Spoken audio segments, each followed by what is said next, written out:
Hello everyone, welcome to all. उम्मीद है कि आप लोग बहुत ही अच्छे होंगे। आज मैं आप लोगों को दो दोस्तों की स्टोरी सुनाने वाला हूँ। दो दोस्त होते हैं एक गांव में। एक का नाम होता है राम और दूसरे का नाम होता है श्याम। राम और श्याम दोनों ही बेरोजगार रहते हैं। राम और श्याम दोनों के पास कोई काम धंधा नहीं होता है, दोनों ही बेरोजगार रहते हैं। लेकिन दोनों होते बहुत ही ज़्यादा मेहनती हैं। मेहनती तो वो रहते हैं, लेकिन फिलहाल उनके पास कोई काम नहीं है, जिसकी वजह से वो बेरोजगार रहते हैं। तो एक दिन राम को किसी न्यूज़पेपर में एक इश्तिहार मिली, एक एडवर्टाइजिंग मिली जो कि जॉब के रिलेटेड थी। तो राम ने वो एडवर्टाइजमेंट आकर के श्याम के साथ शेयर किया और बोला कि देखो, कहीं पे काम का एडवर्टाइज है, तो चलो हम लोग चलते हैं वहाँ पे, क्योंकि ऐसे भी तो बेरोजगार ही बैठे हुए हैं। अगर कुछ काम मिल जाए तो कुछ पैसे आए तो जीवन में कुछ अच्छा हो। ये सोच करके राम और श्याम दोनों उस एडवर्टाइजमेंट, उस न्यूज़पेपर को लेकर के वहाँ पे पहुँचे जहाँ का वो एडवर्टाइजमेंट था। वो एडवर्टाइजमेंट गांव के बहुत ही एक रिचेस्ट पर्सन, जो कि उस गांव का मेयर था, उसने वो एडवर्टाइजमेंट रिलीज़ किया था। उस एडवर्टाइजमेंट के हिसाब से ऐसा था कि जो भी उस जॉब के लिए अप्लाई करता, उस इंसान को बाहर गांव में चोटी के ऊपर एक तालाब था, उस तालाब से पानी लेकर के आना था। तो जैसे ही ये दोनों गए वहाँ पे, तो उस मेयर ने साफ साफ बता दिया कि गांव के बाहर चोटी पे एक तालाब है और उस तालाब से आप लोगों को पानी लेकर के आना है, और बाल्टी बाल्टी पानी लेकर के आना था, या कैसे भी पानी लेकर के आना था। पर बाल्टी उनको 5 रुपीज़ वो मेयर पे करता इसके बदले में। तो बोले, दोनों खुश हो गए। दोनों ने बोला ठीक है, अभी हमारे पास कोई काम नहीं है तो हम ये काम कर लेंगे, और दोनों राजी हो गए। दोनों ने वो काम करना स्टार्ट कर दिया। पहले दिन 4 बाल्टी लेकर के आए, दूसरे दिन 10 बाल्टी लेकर के आए, तीसरे दिन 15 बाल्टी लेकर के आए।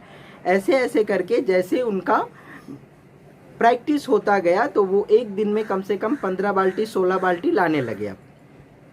1 महीना हुआ, 2 महीना हुआ, अब दोनों के पास पैसे आने लगे, क्योंकि पर बाल्टी बाल्टी पानी लेकर के आते और रजिस्टर में एंट्री होती, और उसके हिसाब से उनका जो भी अमाउंट होता था वो मेयर उनके अकाउंट में क्रेडिट कर देता था।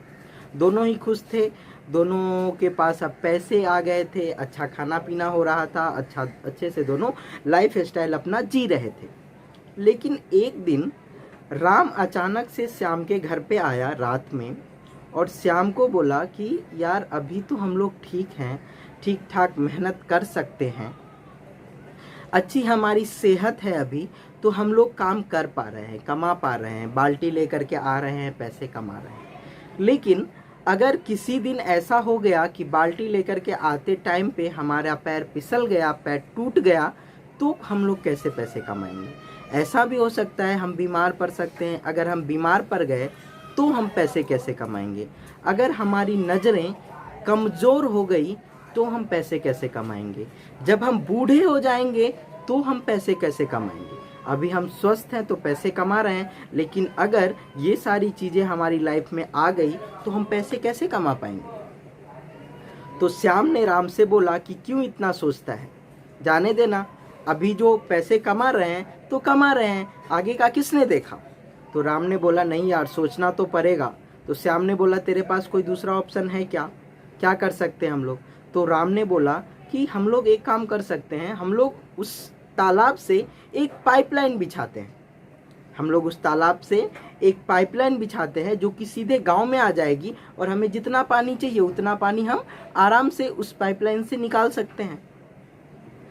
तो श्याम बोला कि यार, बात तो ठीक है, लेकिन उसमें तो बहुत ज़्यादा टाइम लगेगा हमको, और अगर हम पाइपलाइन बनाने लगेंगे तो अभी जो बाल्टी बाल्टी पानी लेकर के आ रहे हैं उसका भी पैसा हमें नहीं मिलेगा। तो राम बोला कि यार, अभी तो पैसा ठीक है नहीं मिलेगा, लेकिन अगर तू सोच, अगर पैर टूट गया या कभी तबीयत खराब हो गया तो उस समय तो भी तो हम पैसे नहीं कमा पाएंगे ना। तो अगर हमारा बाल्टी लाते टाइम पैर फिसल गया, पैर टूट गया और पैसे नहीं कमा पाए, तो उस टाइम हम क्या करेंगे? उस टाइम की तो सोच। अगर पाइपलाइन बन गया तो हम तो सोए भी रहेंगे तो भी पैसे कमाते रहेंगे।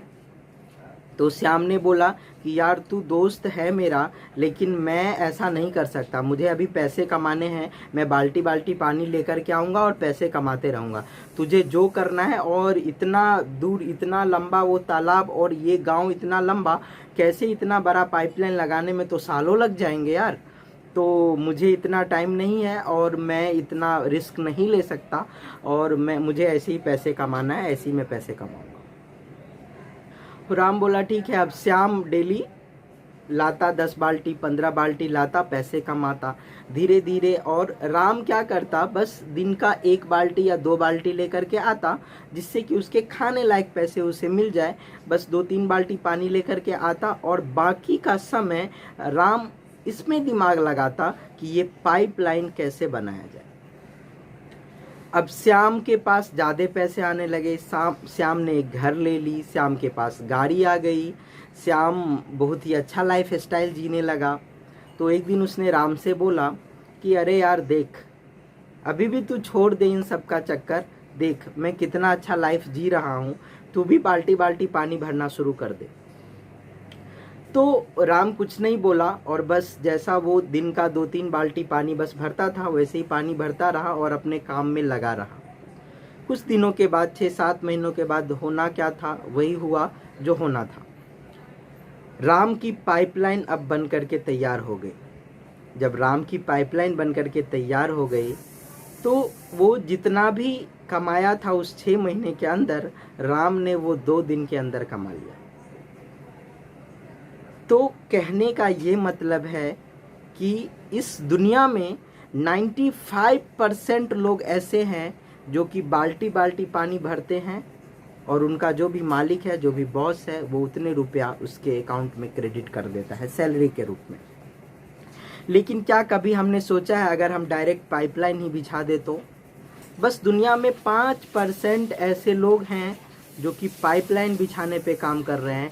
95% अपॉन दिस अर्थ बाल्टी बाल्टी पानी भरने में लगे हुए हैं। तो क्या आप भी बाल्टी बाल्टी पानी भरने में लगे हुए हैं या आप भी पाइपलाइन बिछाने की सोच रहे हैं? अगर आप पाइपलाइन बिछाने के बारे में अपने लाइफ के लिए, अपने फैमिली के लिए, अपने स्पाउस के लिए, अपने बच्चों के लिए पाइपलाइन नहीं बिछा रहे हैं तो आप बहुत ही सीरियस कंडीशन में हैं। आपको अपने ऊपर सोचने की ज़रूरत है, क्योंकि एक बार आपने पाइपलाइन बिछा लिया ना तो आपके मरने के बाद भी पैसे आएंगे। तो कुछ ऐसा सोचो, ऐसा पाइपलाइन बिछाओ कि ज़िंदगी भर पैसे आते रहें। हाँ, मजबूरियाँ, बहुत सारी परेशानियाँ आएंगी, परिस्थितियाँ आएंगी, मेहनत भी करनी पड़ेंगी, जैसे राम को करनी पड़ी थी। बहुत पैसे कम भी आए थे उसे, लेकिन फिर भी वो लगा रहा और जब पाइपलाइन बन गया तो क्या हुआ वो सब आपके सामने मैंने रख ही दिया। तो कैसी लगी आपको ये स्टोरी, प्लीज़ कमेंट कीजिएगा और हमारे चैनल को सब्सक्राइब कर लीजिएगा। और कहानी पसंद आई तो लाइक करना नहीं भूलिएगा और दोस्तों में शेयर ज़रूर कीजिएगा। तो thank you so much guys, we will meet soon.